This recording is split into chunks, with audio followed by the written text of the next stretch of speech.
My husband's mistress called me the help. When she showed up at our house, she didn't know I own the company her father works for. My husband's mistress rang our doorbell Saturday afternoon, and when I answered, she handed me her coat and said, "Tell Richard I'm here," because she thought I was the help and not his wife of 12 years. I stood there holding her designer coat while she walked into my house like she owned it. Blonde, maybe 25, wearing a dress that cost more than most people's rent. She looked around our foyer and said, "This place needs updating. I'll talk to Richard about it." Richard is my husband. Was my husband. The man I built this house with, brick by brick, working 2 jobs while he finished medical school. The man who apparently had a mistress young enough to be his daughter, who thought she could redecorate my home. "Where's Richard?" she asked, not even looking at me. "He's not here," I said. "Well, when will he be back?" "I don't have all day." "Who are you?" I asked, even though I was starting to piece it together. "I'm Alexis, Richard's girlfriend." "And you are?" "The help, apparently." She laughed. "Well, yes, obviously, though Richard usually has better dressed staff." "Are you new?" "Staff. In my own home." Wearing my regular Saturday clothes, jeans, and a college sweatshirt, I apparently looked like the help to this child. "I've been here 12 years, I said. 12 years? Richard's only lived here for 5. Try 12. She rolled her eyes.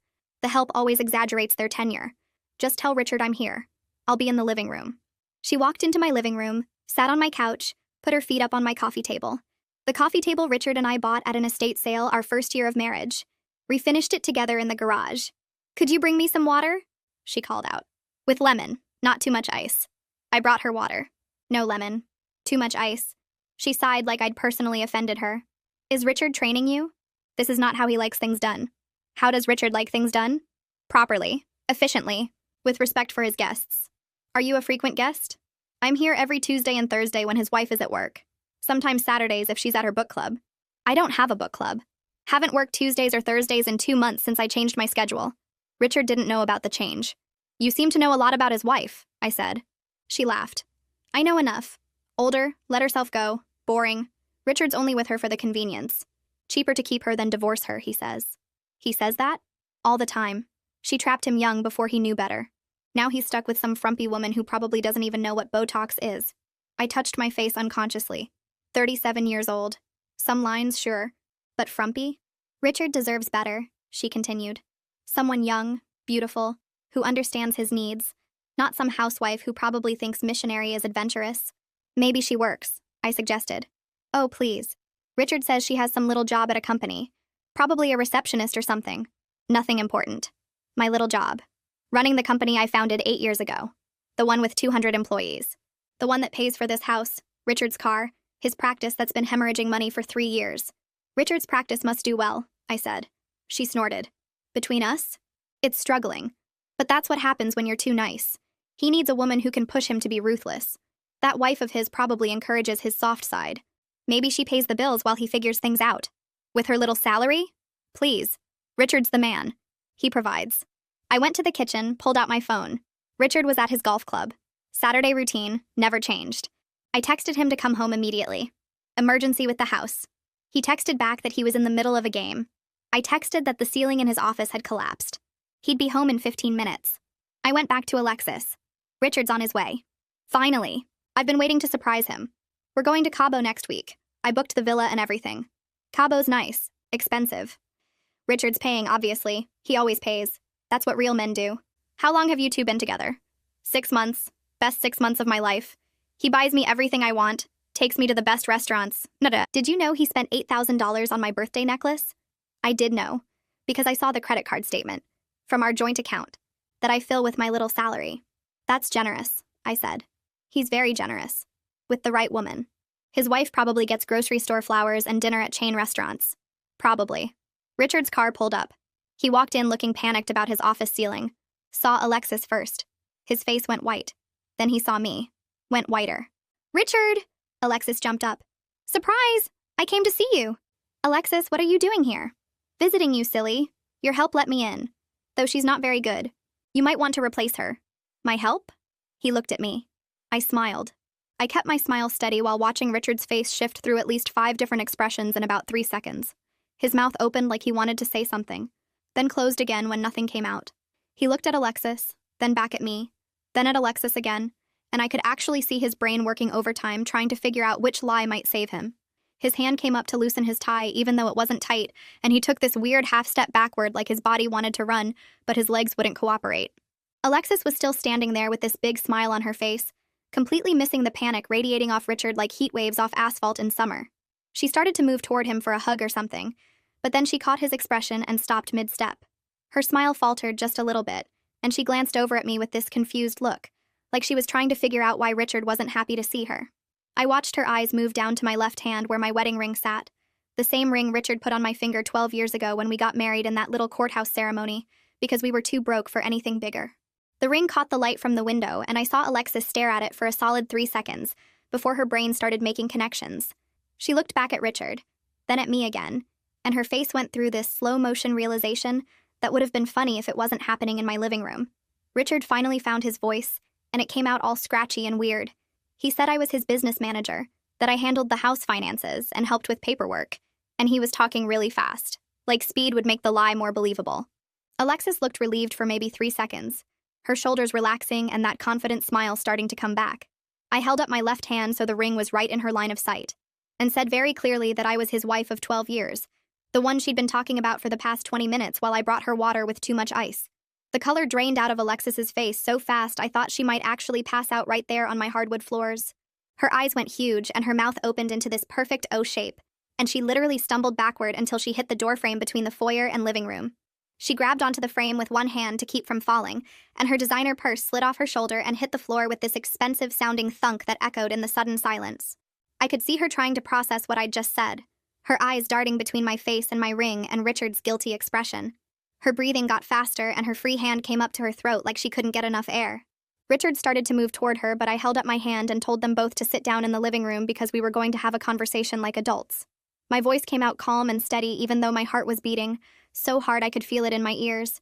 Richard opened his mouth to argue, probably to say this wasn't a good time or we should talk privately or some other excuse, but something in my face made him shut up immediately. He walked over to the couch and sat down on the edge like he might need to run at any second. Alexis followed him like she was in a trance, moving slow and careful like the floor might open up and swallow her. She sat on the opposite end of the couch from Richard, as far away as she could get while still being on the same piece of furniture. I stayed standing because sitting felt like giving up some kind of advantage I didn't want to lose.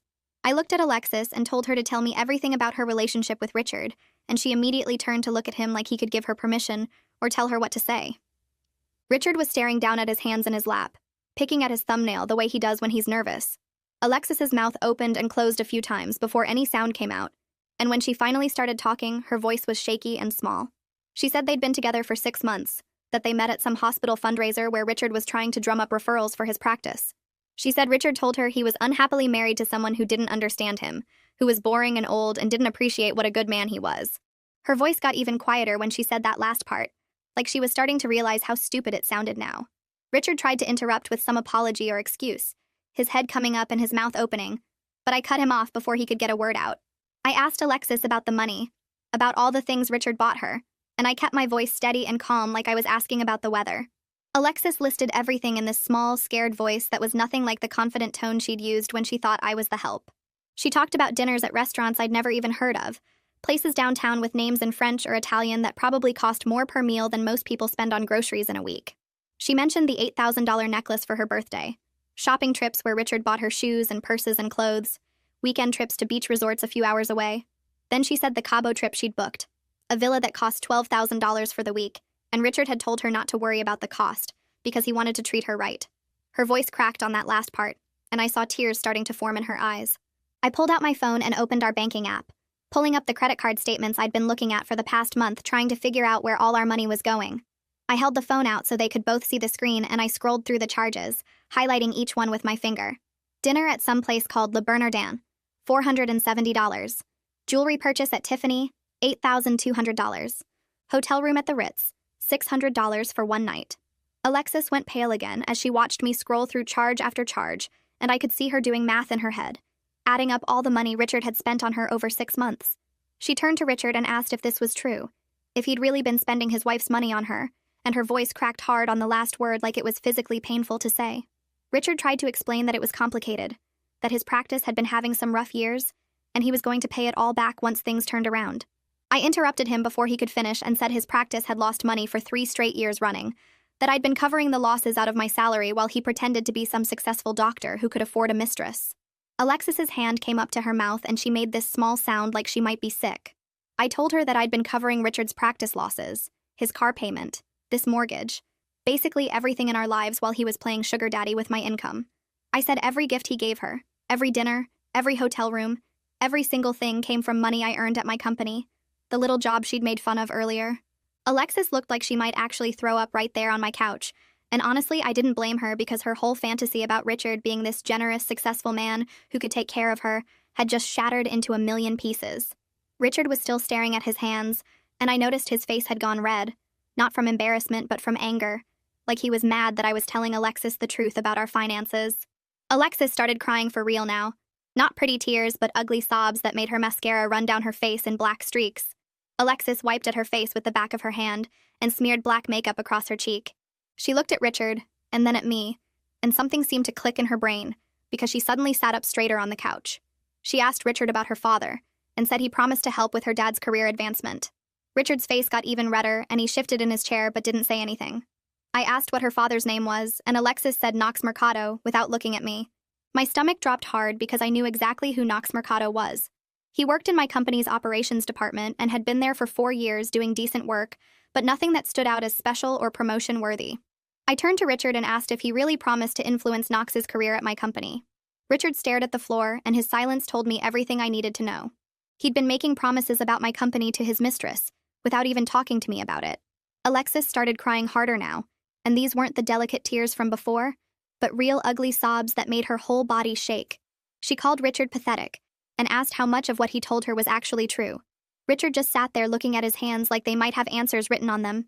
I stood up and told Alexis she needed to leave my house right now. She didn't argue like I expected, but just grabbed her designer purse off the coffee table and picked up her coat from where I'd left it on the chair. She walked to the front door, and I followed her to make sure she actually left. Alexis paused with her hand on the doorknob and turned back to look at me. She said she was sorry and that she didn't know I was real. It was such a strange thing to say that I almost laughed because of course I was real. She opened the door and walked out to her car, and I watched her drive away before I closed the door and locked it. When I turned around, Richard was standing right there trying to reach for my arm. I stepped back fast and told him not to come near me. He started talking really fast about how the affair meant nothing, and how he loved me and how he would end it completely, so we could work through this together. His words ran together like he thought if he talked fast enough I might believe him. I held up my hand to stop him and asked how long he'd been lying to me about everything. Not just about Alexis, but about the practice and the money and those Tuesdays and Thursdays. Richard's face changed and he looked down at the floor again. He admitted the practice had been struggling longer than 3 years. He said it was more like 5 years, and he didn't know how to tell me. 5 years of lying about his business while spending my money to keep it afloat. Richard said he felt emasculated by my success, and that everyone in our social circle knew his wife was the breadwinner while he was the failed doctor. I reminded him that I worked 2 jobs to put him through medical school. I built my company from nothing while supporting his dream of becoming a doctor. This was how he repaid me for 12 years of supporting him. Richard tried to interrupt, but I kept talking over him. I told him to pack a bag and leave tonight. He could stay at a hotel or with a friend, but he needed to be gone within 1 hour. Richard said it was his house too, and he had a right to stay here. I reminded him my name was the only one on the deed because my money paid for every single brick in this house. He opened his mouth and closed it and opened it again, but no words came out. I pointed at the stairs and told him to start packing.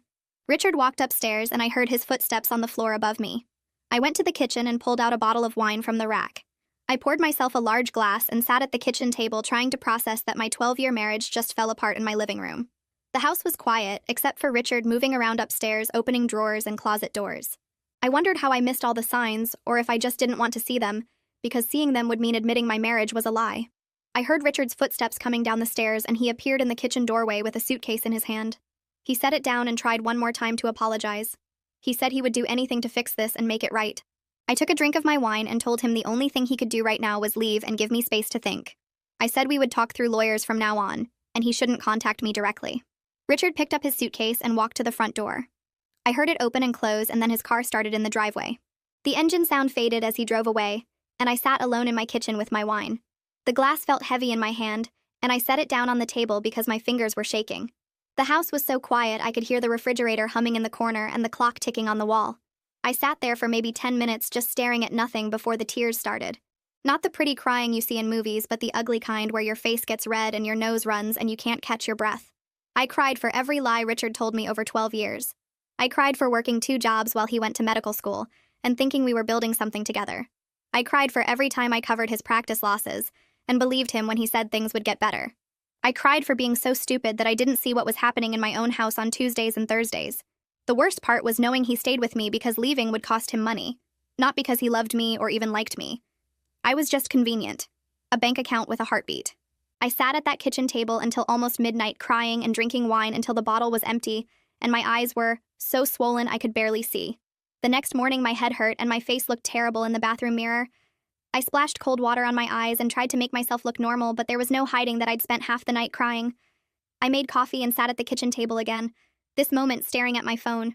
I needed to talk to someone who would understand, someone who knew me before Richard and would still know me after.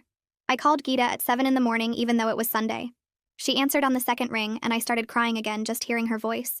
She asked where I was and I said home and she said she'd be there in 20 minutes. Geeta showed up 17 minutes later with a bag of bagels and cream cheese and her own travel mug of coffee. She took one look at my face and pulled me into a hug right there in the doorway. We sat at my kitchen table and I told her everything while we ate bagels I couldn't really taste. I told her about Alexis showing up and thinking I was the help. I told her about the $8,000 necklace and the Cabo trip. I told her about Richard spending my money on his girlfriend for 6 months while telling her his wife was just some boring woman with a little job. Geeta got angrier as I talked, her face getting red and her hands gripping her coffee mug so hard I thought it might break. She asked if I knew Knox Mercado was Alexis's father. I stopped mid-bite and stared at her because that name was familiar, but I couldn't place it at first. Then it hit me and I felt sick all over again. Knox worked in our operations department, had been there for 4 years, always quiet and professional. I never knew he had a daughter because we didn't talk about personal stuff much at work. Geeta leaned forward and said we needed to be careful about how this affected the company. If Knox found out what happened, if other employees found out, it could create problems we didn't need right now. I knew she was right, but part of me wanted to fire Knox just for being related to Alexis. Geeta saw my face and reminded me that Knox didn't do anything wrong, that punishing him for his daughter's choices would be unfair and probably illegal. She said we should keep this quiet for now and handle it professionally if it became a work issue later. I agreed even though it felt wrong that Knox got to keep working at my company while his daughter was sleeping with my husband. I spent the rest of that weekend in my home office going through every financial record I could find. Bank statements, credit cards, loan documents, everything. The more I looked, the worse it got. Richard had been hiding credit card statements in his car. I found them when I went looking for the insurance papers. 3 different cards I didn't know about, all maxed out, all in both our names. Cash advances totaling almost $30,000 over 2 years. I found a loan application for his medical practice where someone had forged my signature, and the handwriting looked close enough to mine that I had to compare it to real documents to be sure it wasn't me. Richard had taken out a $75,000 loan using our house as collateral, and I never knew about it. Every page I looked at made me feel more stupid for trusting him. How did I miss this? How did I not notice thousands of dollars disappearing? But I knew how. I was busy running my company, working 60-hour weeks, and I trusted my husband to be honest about money. I trusted him with everything, and he used that trust to rob me blind while sleeping with someone young enough to be his daughter. Monday morning, I was at my desk at 6 making calls before anyone else got to the office. I needed the best divorce lawyer in the city, and everyone said that was Palmer Hendricks. Her firm's website said she specialized in high-net-worth divorces and had a reputation for being tough. I called her office at 8 when they opened and got an assistant who sounded bored. I explained I needed an emergency appointment for a divorce, and the assistant said Palmer was booked solid for the next 3 weeks. I gave my name and mentioned my company name, and the assistant's tone changed completely. She put me on hold, and when she came back, it was Palmer herself on the phone. Palmer's voice was sharp and professional, and she asked what made this an emergency. I told her my husband had been having an affair for 6 months, spending marital assets on his mistress, and hiding financial information including forging my signature on loan documents. Palmer was quiet for maybe 3 seconds, and then said she could see me that afternoon at 3. I said I'd be there, and she gave me the address of her office downtown in the financial district. Palmer's office was on the 40th floor of a glass tower that reflected the whole city. The lobby had marble floors and modern art on the walls, and a receptionist who looked like she belonged in a fashion magazine. I gave my name, and the receptionist smiled and said Palmer was expecting me.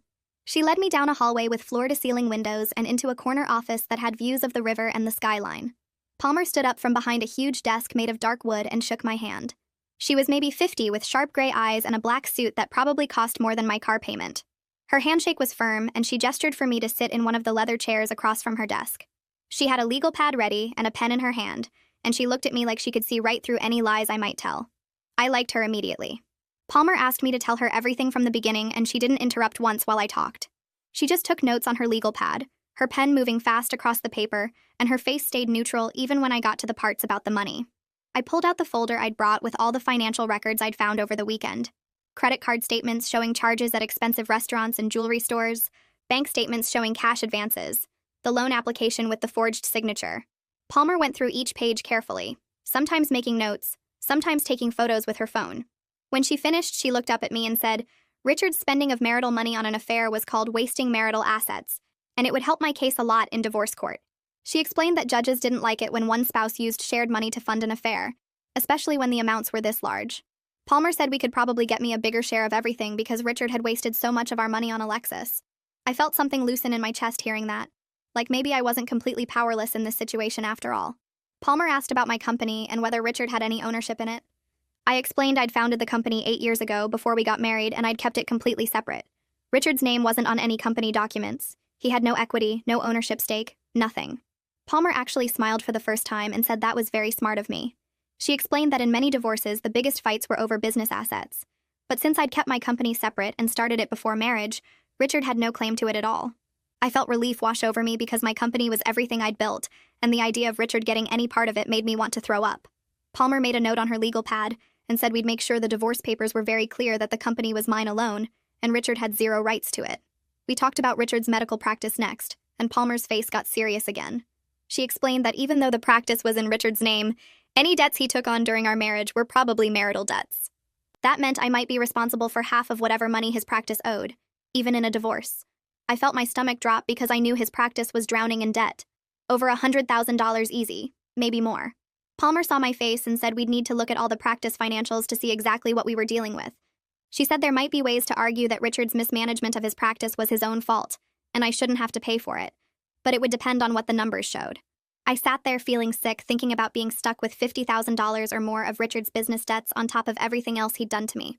Palmer leaned back in her chair and said we needed to hire someone to go through all our financial records with a fine-tooth comb.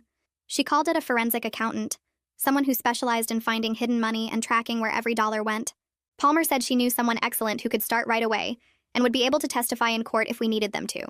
The accountant would document exactly how much Richard spent on Alexis, where all the cash advances went, and whether there were any other hidden accounts or debts we didn't know about yet. Palmer said it would cost about $5,000, but it would be worth every penny because good documentation would strengthen our case significantly. I agreed immediately because I wanted to know the full truth about what Richard had done with our money. Palmer made a call right there from her desk and set up a meeting with the forensic accountant for later that week. When I left her office an hour later, I felt like I finally had someone on my side who knew how to fight back against what Richard had done to me.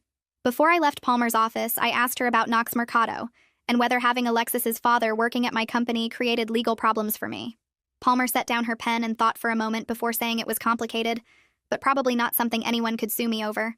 She explained that I couldn't fire Knox just because his daughter slept with my husband. That would be discrimination based on family relationships and could open me up to a wrongful termination lawsuit. Palmer said I should talk to my HR department right away and make sure we documented everything carefully, so nobody could claim I was treating Knox differently because of what Alexis did.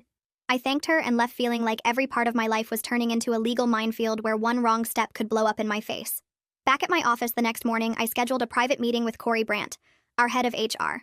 Corey had been with the company for 6 years, and I trusted him to handle sensitive situations without spreading gossip through the building. I closed my office door and explained that I was going through a divorce, and there might be workplace complications I needed his advice on. Corey pulled out a notepad and listened without interrupting, as I told him my husband had been having an affair with an employee's daughter.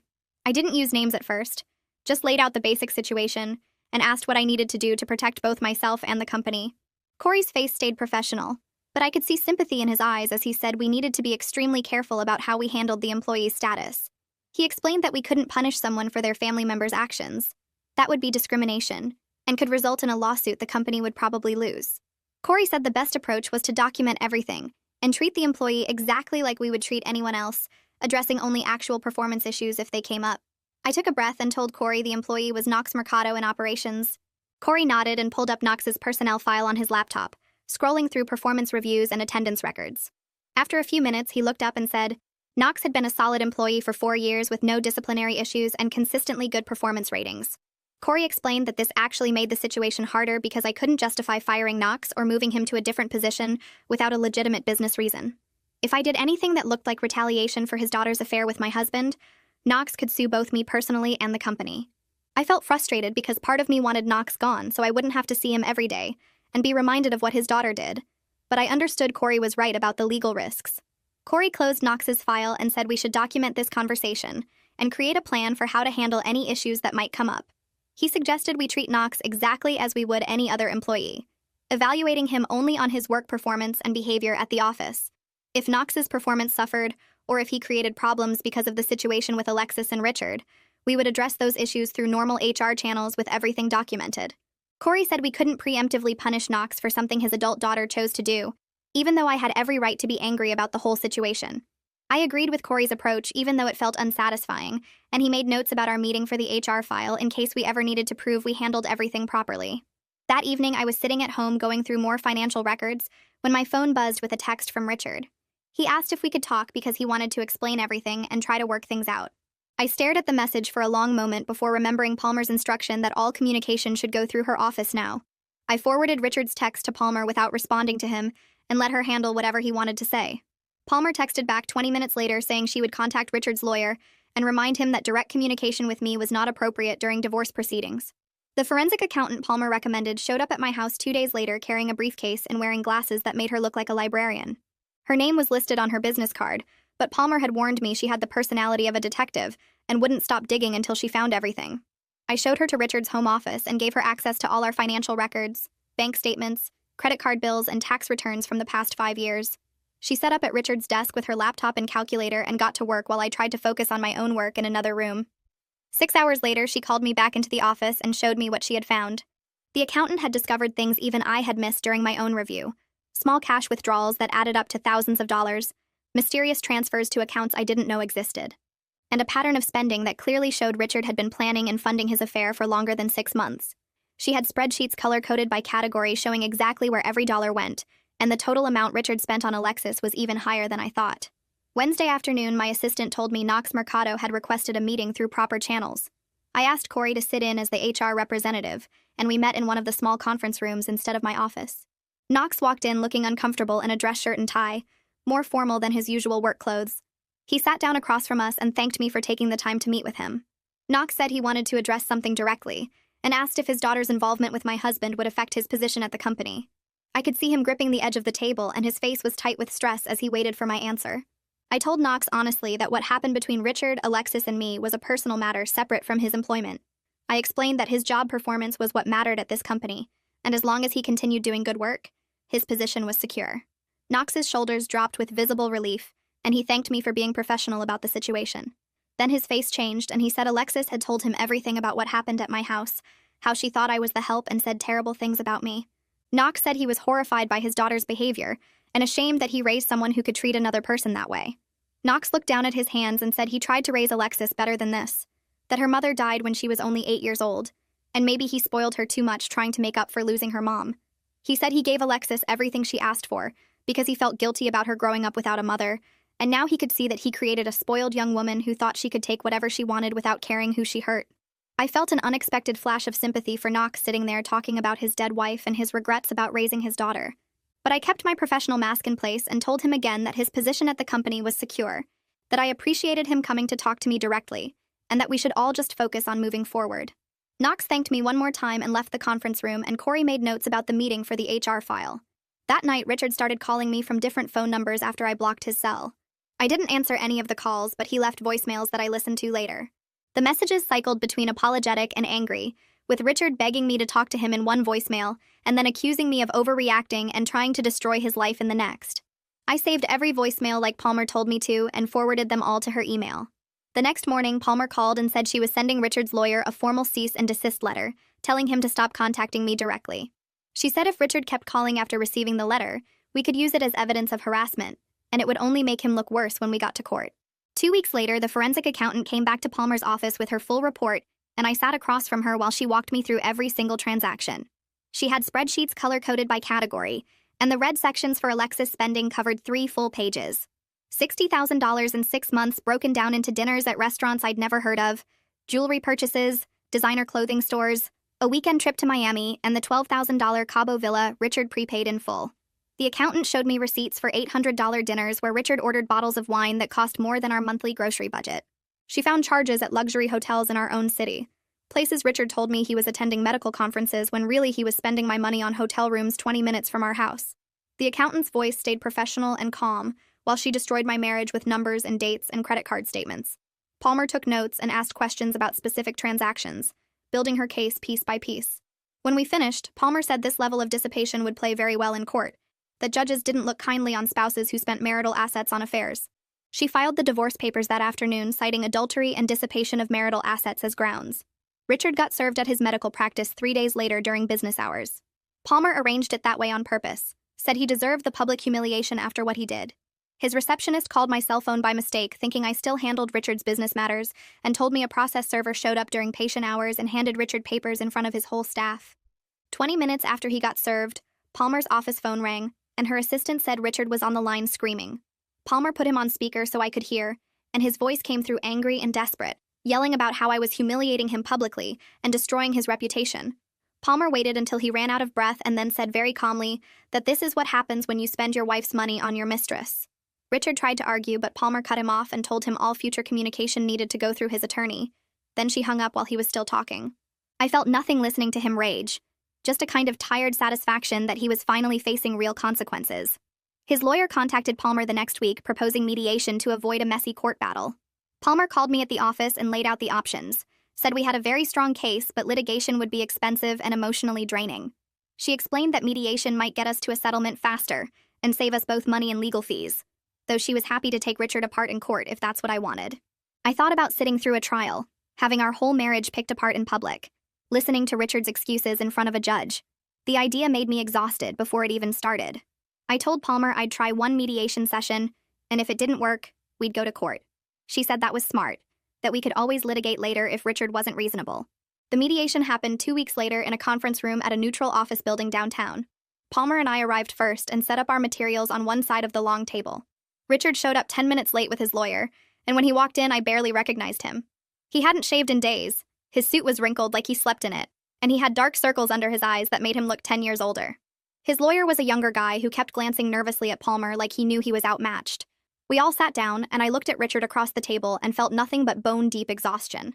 This man I'd spent 12 years with, worked 2 jobs to support through medical school, built a whole life around, and now he was just a stranger who'd stolen from me.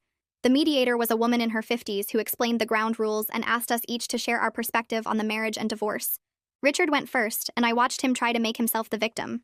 He said I was always working, that my success made him feel small and inadequate, that he needed someone who made him feel important and masculine. He actually said Alexis made him feel like a man in ways I never did, like our 12 years together meant nothing because I had the nerve to be successful. The mediator's face stayed neutral, but I saw her eyebrow twitch when Richard blamed me for his affair. His lawyer looked uncomfortable and kept trying to steer Richard toward more reasonable talking points. But Richard was on a roll about how hard it was married to someone more successful than him. When Richard finally stopped talking, the mediator turned to me and asked for my perspective. I didn't yell or cry or do any of the things Richard probably expected. I just laid out the facts in the same calm voice I used in business meetings. I told the mediator I supported Richard through medical school, working 2 jobs while he studied. I explained that I founded my company 8 years ago, and it now employs 200 people. I walked through how Richard's medical practice had been losing money for 3 years, and I covered every loss without complaint. I described paying our mortgage, his car payment, our entire lifestyle while he played pretend sugar daddy with my money. I mentioned the $60,000 he spent on his mistress in 6 months, money that came from our joint account that I filled with my salary. The mediator's face said everything about who she believed, and Richard's lawyer started looking through his notes like he was searching for some way to salvage this. Palmer opened her folder and pulled out the forensic accountant's report. She walked the mediator through the findings, every number documented and verified. $60,000 on the affair broken down by category. Another $150,000 in practice losses I covered over 3 years.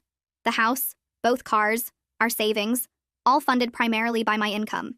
Richard's lawyer visibly winced when Palmer got to the total amount of marital assets Richard had dissipated, or that my income had funded. His face went red and he asked for a 15-minute break to consult with his client. Palmer agreed and they left the conference room while we stayed behind. When they came back, Richard looked defeated in a way I'd never seen before. His shoulders slumped and he wouldn't meet my eyes. His lawyer cleared his throat and proposed a settlement. Richard would keep his medical practice and all its debts. I would keep the house and my company. We'd split other marital assets 60-40 in my favor as compensation for his dissipation. Palmer didn't even blink before she countered. 70-30 split and Richard pays my legal fees, which had reached about $15,000 so far. Richard's lawyer tried to negotiate, said 65-35 was more reasonable, but Palmer just sat there unmoved and said 70-30 plus fees was her only offer. She reminded them we had documentation for everything, and a judge would likely be even less generous to Richard after seeing how he spent marital funds. Richard's lawyer looked at Richard, and Richard just nodded once like he'd given up. He knew we'd destroy him in court with the evidence we had. Palmer pulled out the settlement agreement she'd drafted in advance, confident we'd reach this point. She walked through the terms while Richard's lawyer took notes. The settlement included very specific language that Richard had no claim to my company. Not now and not ever, regardless of any future growth or success. He had to refinance all his practice debts in his name only within 6 months. If he couldn't get refinancing, he had to sell the practice and use the proceeds to pay me back for the losses I'd covered over the years. Palmer had thought of everything, every possible way Richard might try to come after my money later. His lawyer read through the agreement carefully, and I could see him realizing there was no way out, that we had Richard completely boxed in. Richard signed without reading it himself, just trusted his lawyer's assessment that this was the best deal he was going to get. Palmer slid the settlement agreement across the table and handed me a pen. I signed my name on every marked line, the pen scratching across the paper with a sound that felt final and strange. Richard signed his pages without reading them again, just mechanical movements like he was signing away something he didn't care about anymore. The mediator witnessed our signatures and collected the documents, saying she'd file them with the court that afternoon. Palmer told me the 60-day waiting period started today, and the divorce would be final exactly 2 months from now. Richard stood up when the mediator left the room and moved toward me with his hand reaching out. He said we should talk privately, that there were things he needed to explain, but I grabbed my purse and walked past him without looking at his face.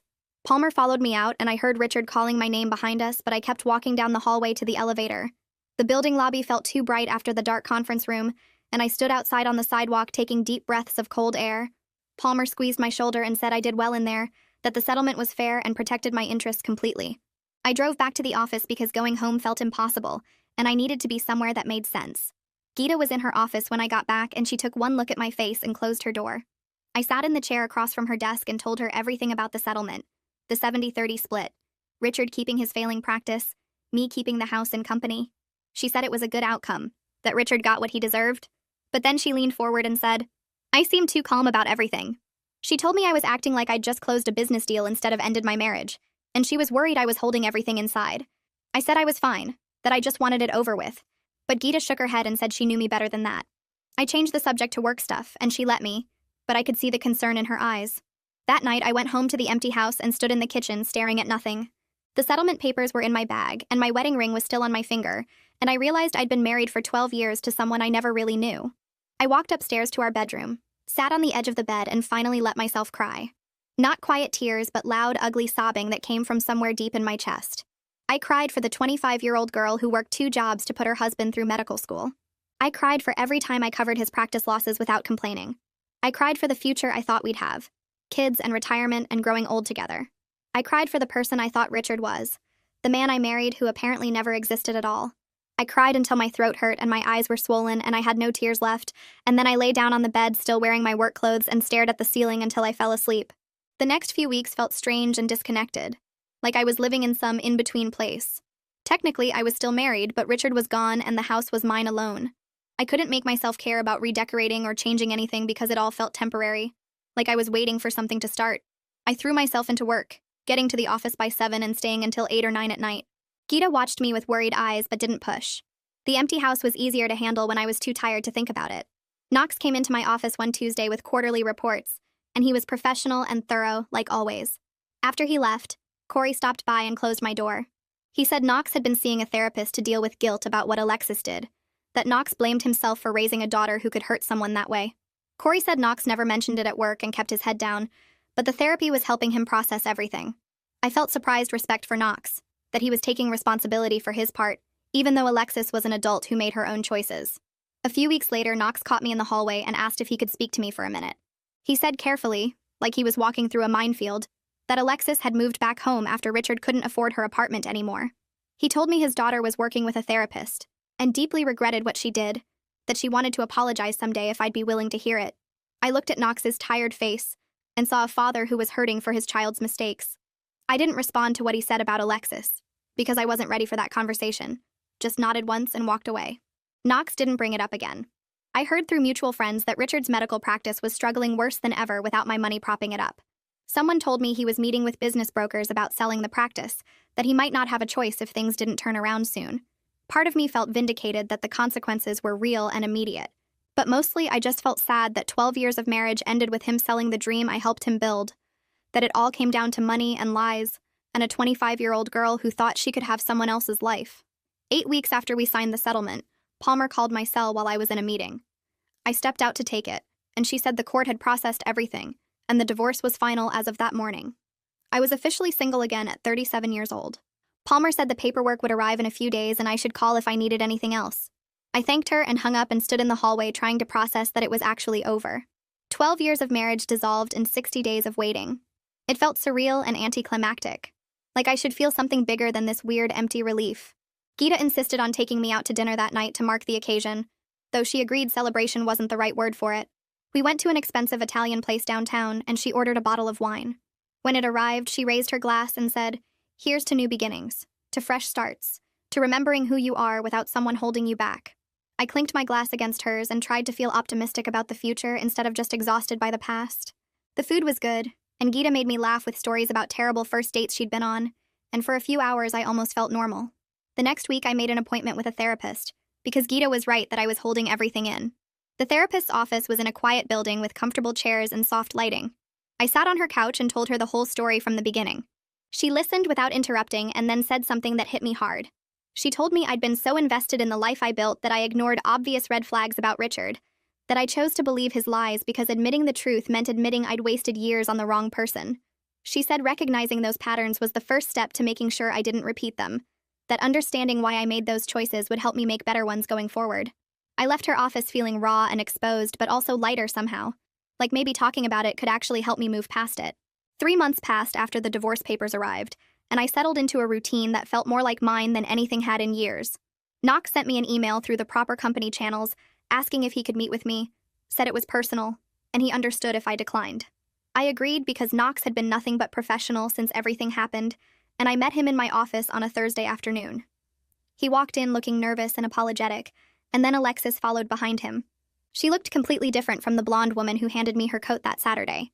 Her hair was pulled back in a simple ponytail, no makeup, wearing jeans and a plain sweater that probably came from a regular store instead of some designer boutique. She kept her eyes down and waited for Knox to speak first. He told me Alexis had been working hard on herself, seeing a therapist twice a week, and she wanted to apologize properly if I was willing to hear it. I looked at Alexis and she finally met my eyes, and I saw something real there instead of the entitled attitude from before. I told them to sit down. Alexis took a breath and started talking, said she knew words couldn't fix what she did, but she needed to try anyway. She explained that she grew up spoiled after her mom died, that Knox gave her everything to make up for the loss, and she became this person who thought the world existed to serve her wants. She knew Richard was married when they started seeing each other, but she convinced herself it didn't matter because his wife was just this abstract idea, not a real person with feelings and a life. Meeting me that day shocked her into realizing she'd hurt an actual human being, someone who built a home and a company and a whole life that she tried to walk into like it was hers for the taking. She said she'd been working with her therapist to understand why she made those choices, why she thought she deserved things that belonged to someone else, and she was starting to see how messed up her thinking had been. I listened to her talk and realized somewhere during her apology that I wasn't angry anymore. The rage that burned so hot when she sat on my couch and insulted me had faded into something tired and heavy, and I was exhausted from carrying it around. I told Alexis I appreciated her coming here and being honest, that I could see she was trying to change. I said I forgave her, not because she earned it, or because what she did was okay, but because I needed to let go of this weight so I could actually move forward. She started crying and thanked me, and Knox looked relieved and grateful in a way that made me glad I agreed to this meeting. They left after a few more minutes, and I sat in my office feeling lighter than I had in months. 6 months after Richard's mistress rang my doorbell, my life looked nothing like I expected, and somehow better than I imagined. My company hit record profits that quarter, and we hired 50 new employees, expanded into 2 new markets that I'd been planning for years. I started dating someone I met through Gita, a consultant who worked with tech startups, and actually got excited when I talked about business strategy, instead of looking bored or threatened. He made more money than I did and didn't care that I was successful, treated it like something to celebrate instead of compete with. The house felt full again because I filled it with my own stuff, my own choices, my own life, instead of trying to build something with someone who resented every brick I laid.